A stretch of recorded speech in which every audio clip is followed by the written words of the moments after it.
If you're searching for heartfelt advice for the elderly, you may find yourself in these words. Have you ever looked back on your life and wondered, have I gone far enough, lived deeply enough, or am I slowly being left behind? There was a time when you were the heart of the home, the one your children always turned to, the person everyone relied on for each decision. But then, time quietly passed. One day, you realize the calls come less often. The familiar dad or mom has turned into quick, polite messages. Friends slowly drift away. The children and grandchildren grow up busy and distant. The house that once echoed with laughter now hums with old television shows playing in the background. You're still here, still breathing, still smiling. But inside, you sometimes feel like you're fading from this world. There are nights when you lie awake, thinking about what once was, about the people who used to be there, and about yourself, the person you used to be. Sometimes you wonder, has the peak of my life already passed? Is old age just a quiet train ride toward the end, lonely and slow? But then there's a teaching from the Buddha, like a soft light slipping through a barely open door. Old age is not a decline. It is the golden time for awakening. It's when we begin to lay down our burdens and step into true freedom. So if you've been feeling like you're slowing down, if you feel like you've been left behind, stay with me in this video, because together we'll explore 5 Buddhist truths that may completely change the way you see aging, not as something to fear, but as a precious gift. Not as the end, but as the beginning. 1. Impermanence. Everything changes. In Buddhism, impermanence is referred to as Anicca. Anicca is impermanence. Have you ever sat alone and felt like time has passed by like a dream? The old fields have turned into city streets. Old friends, some gone, some still around, have changed, just like our hearts. The home once filled with children's laughter now echoes only the sound of the wind. Old age arrives without warning. Gray hair comes without asking. Our health fades like the morning mist, fragile and easy to lose. But if we look at these changes only with regret, we'll stay stuck in sorrow. The Buddha taught, all conditioned things are Anicca. This isn't meant to make us pessimistic, but to awaken us. Anicca is an undeniable truth. And because everything changes, no suffering lasts forever. Every wound eventually heals. Every broken dream becomes a seed for a new path. And this is the perfect time for a short story. Once upon a time, there was an old man living in a small village by the mountains. He was over 70, with silver hair and a bent back. Yet every morning, people would see him in his backyard, carefully planting young bamboo shoots with a small hoe. A young man in the village asked, "Sir, why are you planting bamboo at your age? It takes years for bamboo to grow tall. By then, you might not even be around." The old man smiled gently. "Yes, bamboo takes time. But years ago, I sat in the cool shade of bamboo planted by those before me. Now it's my turn to plant, so that someone else may enjoy that shade one day." Then he added softly, "Bamboo doesn't grow tall overnight. Its roots quietly dig deep into the soil, bit by bit. Everything truly precious in life takes time. And Anicca is what makes even the smallest things we do today so deeply meaningful." When we truly understand Anicca, we no longer fear change. We don't cling to the past or feel anxious about the future. We simply treasure each moment now, the only place where real life happens. Just look at our own bodies, also a lesson in Anicca. From child to adult to elder, and eventually back to dust. Each cell, each breath constantly changing, never pausing. But because of that, life can renew itself every day. Because of Anicca, today you can still learn something new. You can still forgive, love, smile, and begin again at any age. Anicca is also an invitation to let go. Let go of anger you've held for years. Let go of feeling outdated or useless. Let go of the need to please others or to live by their expectations. Someone who understands Anicca lives more lightly, more freely, because they know everything comes and goes.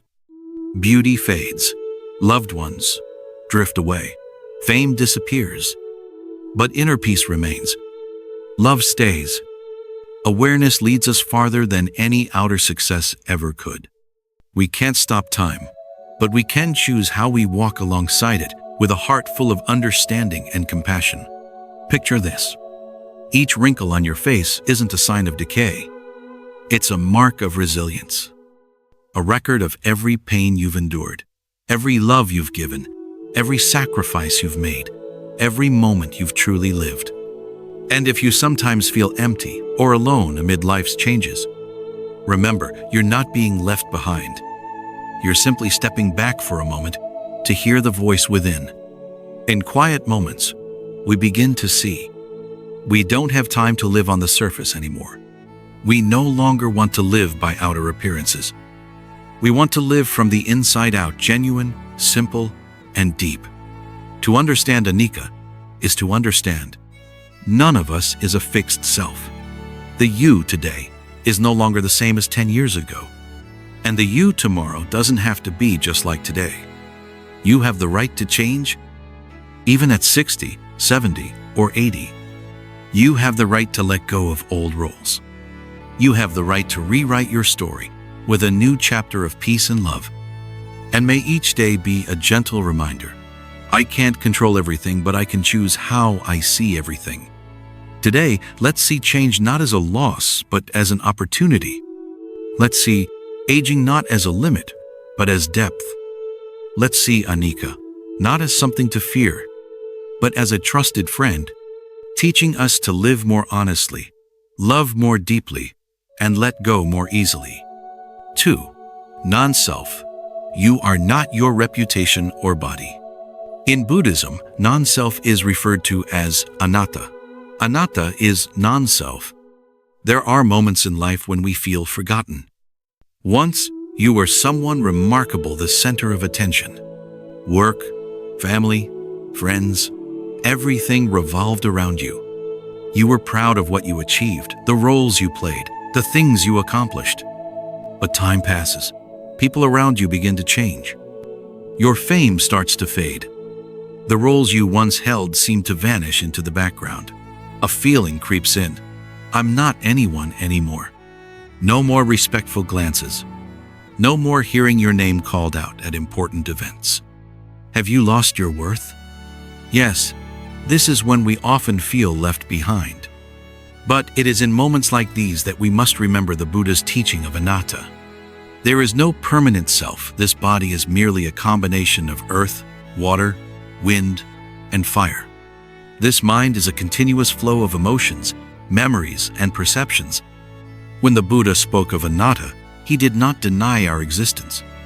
He simply pointed out that the self we cling to based on titles, status, or our physical body is not our true essence. We often tie our self-worth to external things like fame, success, appearance, or social roles. But in truth, all of these things are impermanent. They change over time. Just look at what's happening to your body. In the past, you were healthy, vibrant, able to do whatever you wanted. Then, age comes.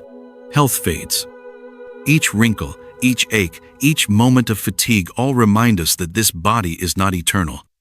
If we only focus on those changes, we may fall into despair. But the truth runs deeper. The body is just a temporary vessel, a coat we wear for this short journey of life. There is a story of an old man, once a brilliant doctor, a model father, and the pillar of his family. People once admired and respected him for all he contributed. But after retiring, with age and fading health, he felt worthless and alone. One day, he visited a Zen master and asked, "I used to be a famous doctor, a father, the family support. Now no one needs me. Who am I?" The Zen master smiled and replied, "That person never truly existed. What you are has never disappeared." The master wasn't denying the man's past. He simply wanted him to realize, we are not the roles we play in society. We are not our names, our titles, or the praise we once received. Our true self, our Anatta, goes beyond all external changes. When we let go of those old images, we begin to see clearly. We are the living presence itself, the stream of life, of awareness, always flowing. The principle of Anatta helps us realize we are not what we own. We are not what others think of us. We are not our success, our failures, or our place in the world. We are simply a part of this universe, alive, breathing, present in each moment. With this understanding of Anatta, we are no longer trapped by external changes. We stop fearing what we might lose. We stop suffering over age, illness, or shifts in status. We learn to see ourselves like a flowing river. A river is not a fixed point, it's a stream, always moving, always transforming. Just like that, our self is a flow constantly changing and evolving. And in that change, we find freedom and peace. At that point, we no longer cling to a worn-out self-image. We no longer need to prove ourselves through reputation or achievement. We can live fully in the present, understanding that everything is temporary, everything is anatta. And it is in this insight that we find true peace. The Buddha taught, contemplate the mind within the mind. Observe your emotions and thoughts without attachment. Let them pass, without reacting, without judging. Just notice. Understand that this emotion, this thought, it won't last. They come and go, like clouds drifting across the sky.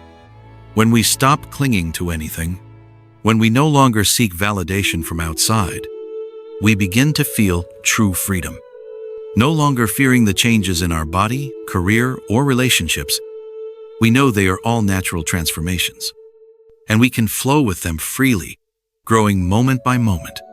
So when you no longer see yourself as a name, a title, or a role, when you are no longer limited by the changes in body or society, you will discover freedom. Freedom to live sincerely, freedom to love deeply, and freedom to embrace all the changes life brings. 3. Suffering, recognizing and transforming suffering. In Buddhism, suffering is referred to as dukkha. Dukkha is suffering. Dukkha is an inseparable part of human life. All of us have, at some point, gone through sorrow, regret, or emotional pain. It could be a wrong decision from the past, an irreversible event, or a loss that can never be reclaimed. In such moments, we feel trapped in these emotions, unable to escape. We cannot remain stuck forever in regrets about the past, nor can we live in constant anxiety about the future. And yet, there are nights when sleep won't come, our minds wandering endlessly over what went wrong, what we didn't do right, and the chances we've missed. Sometimes, the pain lasts so long that it feels like we'll never get out of it. We feel like we're drowning in an endless abyss of regret and worry, where the darkness never fades. The Buddha taught, life is dukkha. This is an undeniable truth. Dukkha is not something we can separate from life, but it's also not something we must run away from or avoid. Dukkha is a truth we must recognize and understand. Only when we clearly see the nature of dukkha can we truly transform it. Dukkha isn't just physical pain. It also includes emotional suffering, anxiety, regrets, longing for the past we cannot change. It's the frustration of unmet desires, the disappointment of unfulfilled expectations.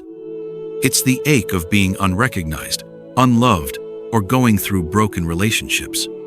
But instead of running from it, we must learn to face it, understand its roots, and from there, transform it. Dukkha can be a lesson, an opportunity for growth and maturity. If we can recognize and accept it as a part of life, we'll no longer be controlled by it. We'll begin to transform pain into peace, and from that find inner freedom. Now, let's hear a story, one that might help you on your own path of transforming dukkha. There was once an old woman who had spent her entire life carrying sorrow and regret from the past. She often came to the temple and sat silently crying, feeling like she could never escape her sadness. She regretted many of the choices she had made, mistakes she couldn't undo. Her pain was like a wound that would never heal. One day, she approached the Zen master and pleaded for help in freeing herself from her sadness. The master said nothing. He simply handed her a mirror and asked, "What do you see in the mirror?" She replied, "I see myself crying." He then asked, "Look deeper. Who is it that's crying? And why must you cry forever over something that cannot be changed?" The old woman was confused, not understanding the question. The master explained, "When you look into the mirror, you see your image, but that image is not you. What you see crying isn't really you, it's the emotions and thoughts about the past. And the past, like a reflection, cannot be changed." Through this, the master helped her realize that her pain and regret were just temporary emotions, not her true self. These feelings rise and fall like clouds in the sky. We are not those feelings, and we don't have to cling to them. In Buddhism, one powerful practice for transforming dukkha is mindfulness of feeling, vedana anupassana. It means becoming aware of what we feel in the present moment and staying calm with those feelings, without attachment or resistance.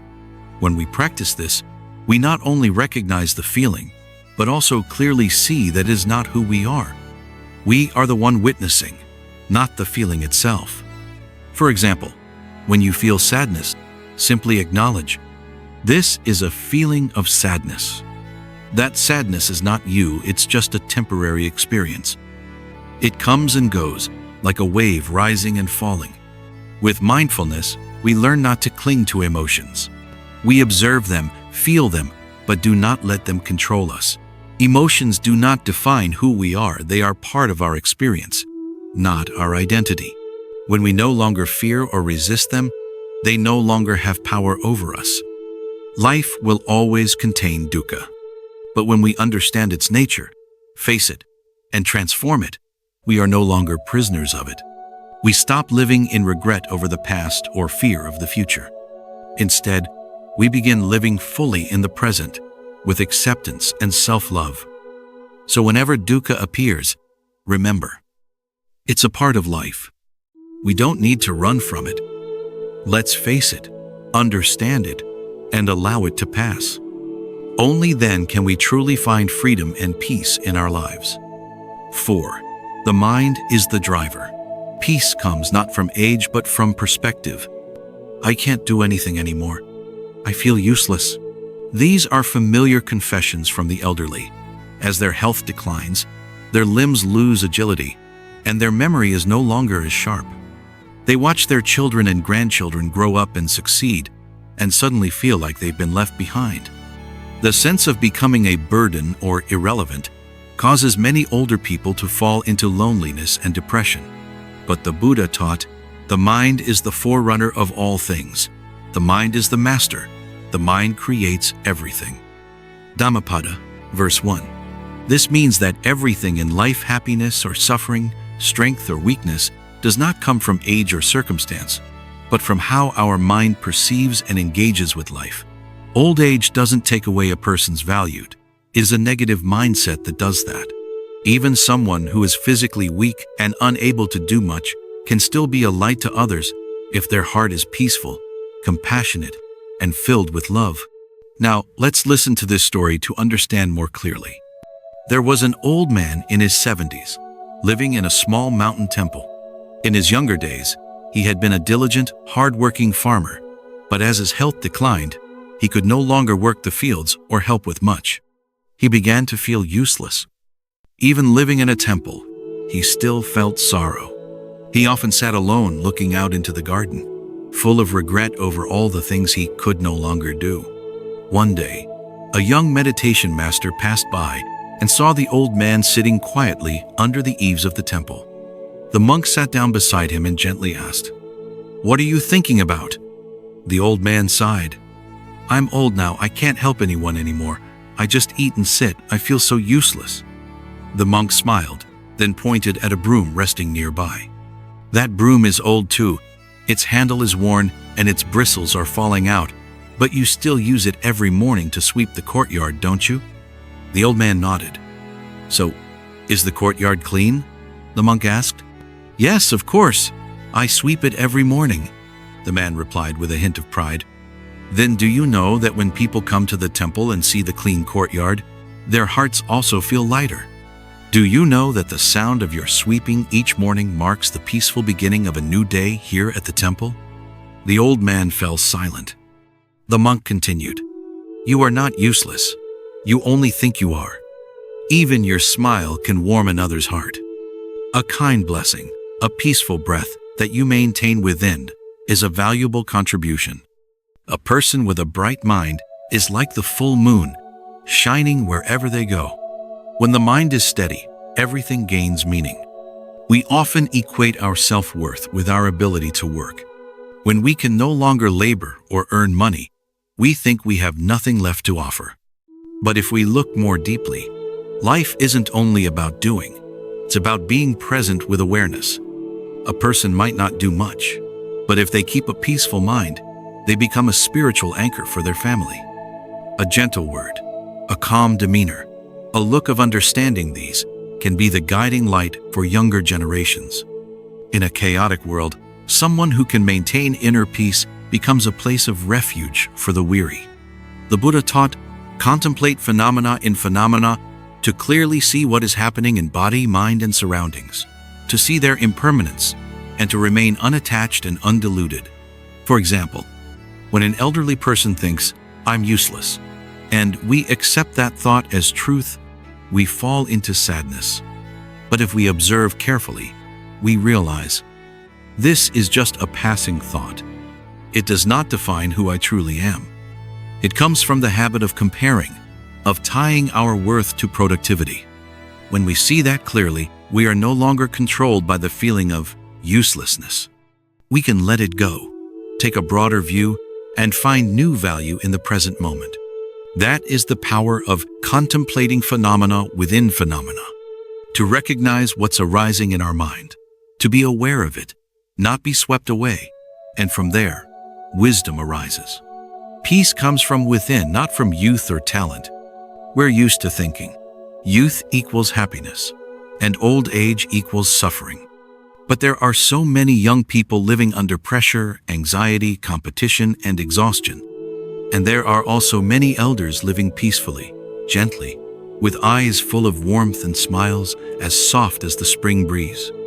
It's not age that creates suffering or peace, it's the lens of the mind. If the mind is grateful, everything is a gift. If the mind is resentful, even luxury feels unfair. If the mind is bright, whether young or old, rich or poor, life can still be beautiful.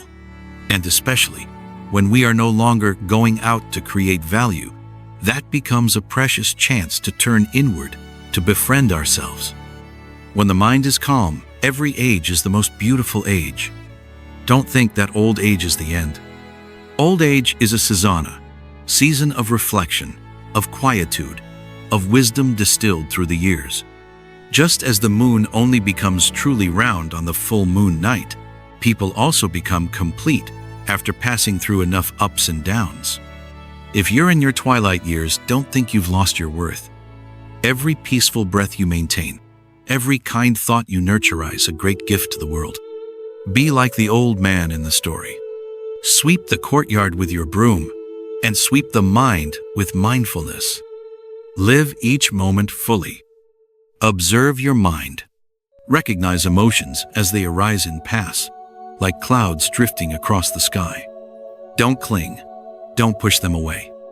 Just recognize, and you will no longer be pulled around by them, because the mind is the driver. And if you can steer it well, no matter your age, you can guide your life toward peace. 5. The present moment is the only door to freedom. There is a strange joy that rises within when we suddenly realize we no longer need to run anywhere. We no longer need to wait for anything. Right now, this very moment is enough to find peace, to be free, to smile deeply for the first time after many years of longing. We have gotten used to living as if one day we will truly begin to live. We wait until our children grow up, until we retire, until we have enough money, until our health improves, until our minds are at peace. Only then will we begin to live mindfully.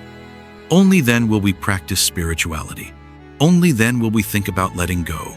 about being at ease and happy.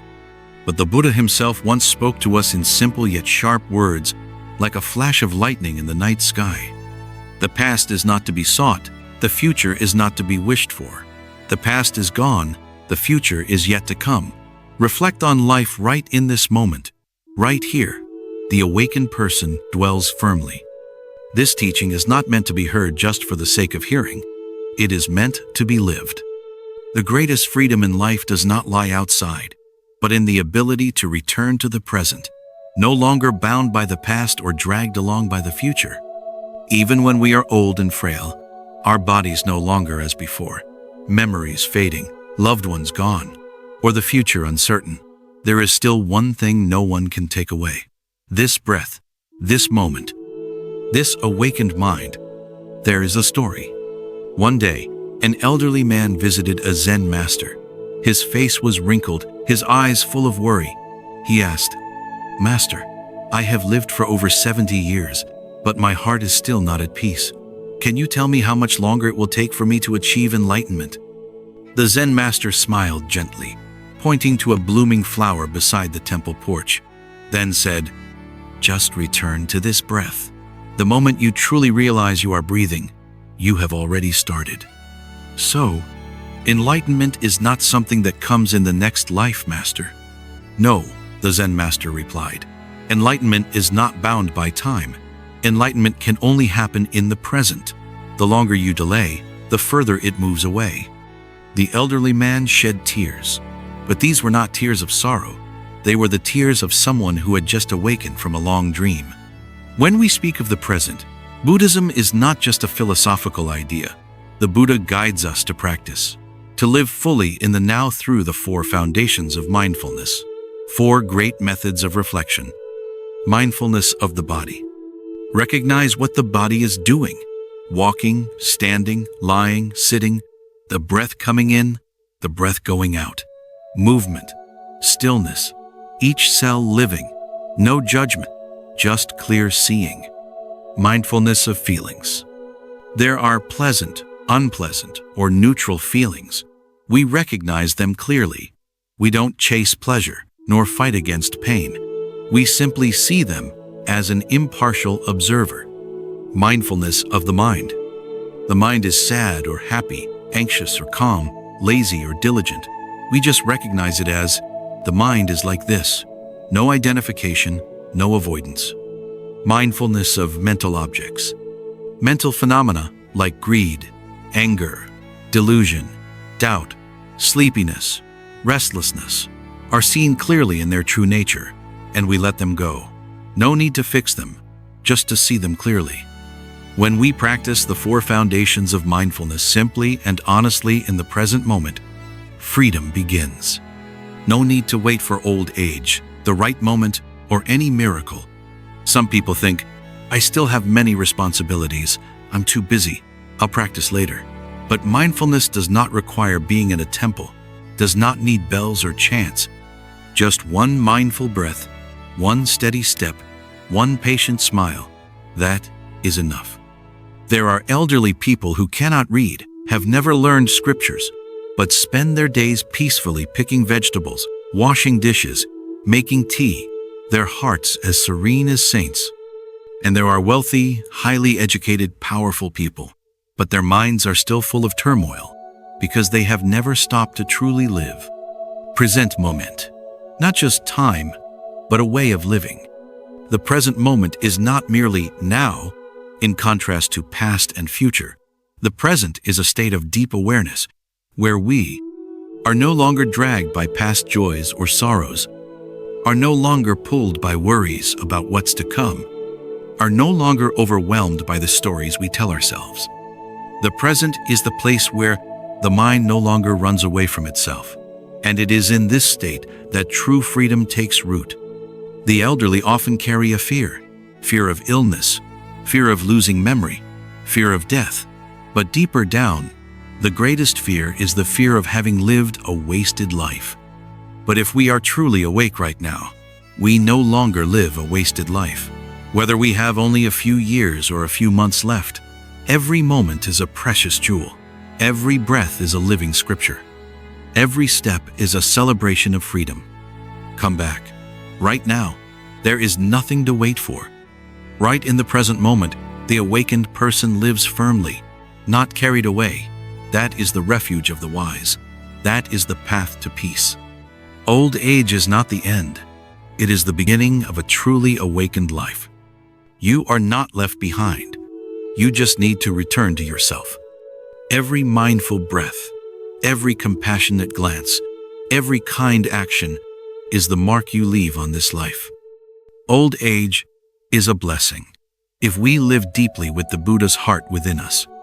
If you also feel that old age is a new journey, please leave a comment with the word happiness.